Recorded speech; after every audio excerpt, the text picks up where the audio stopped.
হরে কৃষ্ণ। রাধে রাধে বন্ধুরা, শুভ সকাল। আপনারা সবাই কেমন আছেন? আশা করছি সবাই ভালো আছেন। আর এই যে সকালবেলা থেকে রান্নাবান্না স্টার্ট হয়ে গেছে, রান্নাঘর থেকে ভিডিওটা স্টার্ট করে দিয়েছি। প্রতিদেব একটু আলু ভাজা করে নিচ্ছে, কেন কি না আগের দিন রাতে আমি প্রসাদ পাইনি, ভালো লাগছিল না আর অন্ন প্রসাদ পেতে। তো ভগবানকে একটু ছানা দিয়ে ভোগ দিয়েছিলাম, তো সেটাই আমি খেয়ে শুয়ে পড়েছিলাম।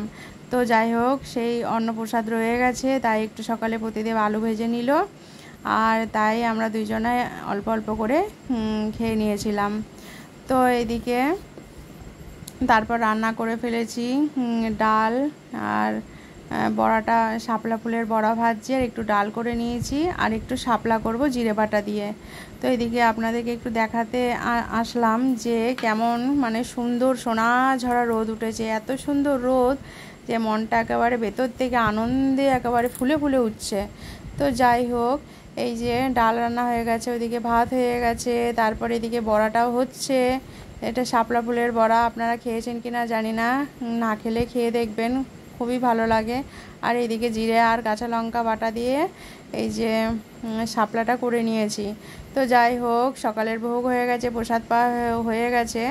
আর এইদিকে দুপুরবেলা একটু করলা ভাজবো আর চাল কুমড়োটা ছেঁচকি করবো, সেটা বানিয়ে রাখছি, তারপরে কাজ বাজে হাত দেবো। তো দেখুন, আপনাদেরকে দেখালাম সোনাঝরা রোদ, তারপর কি অবস্থা।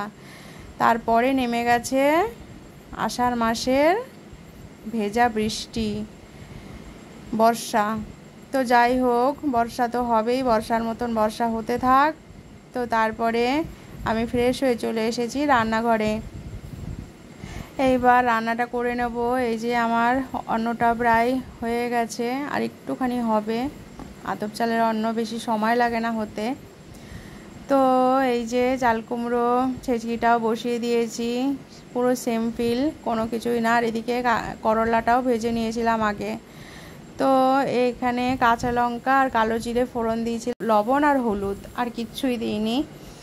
তাতেই অসাধারণ লাগে, একটা সুন্দর ফ্লেভার থাকে চাল কুমড়ো নিজস্ব, খুব ভালো লাগে। তো এই যে ভগবানকে গুছিয়ে পরিপাটি করে ভোগ দিয়ে দিয়েছি।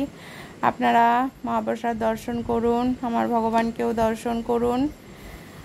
আর ভক্তি জীবন মানেই দিব্য আনন্দের, সব সময়তেই আনন্দের। আর সেটা যদি স্বামী স্ত্রী দুইজনা পরিবারের সবাই যদি একমত মিলে হয়, তাহলে তো আর কোনো কথাই নেই। তো আপনারাও ভক্তি করবেন আর দিব্য আনন্দ লাভ করবেন। তারপরে ভগবানের ভোগ হওয়ার পরে ভগবানকে বিশ্রাম সেবা নিবেদন করে চলে গেছিলাম প্রসাদ পেতে। তা প্রসাদ পাওয়া হয়ে গেছে, তারপর একটু জব করে নিয়েছিলাম। তো এখন এই যে সন্ধ্যাবেলা চলে এসেছি সন্ধ্যা আরতি করে রান্নাঘরে।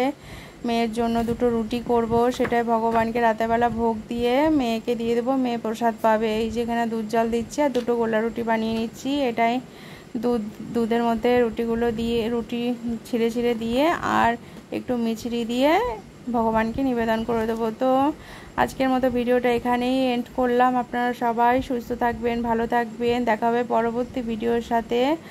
তো আমার চ্যানেলটিকে সাবস্ক্রাইব করবেন, লাইক করবেন, কমেন্ট করবেন। হরে কৃষ্ণ, হরি বল।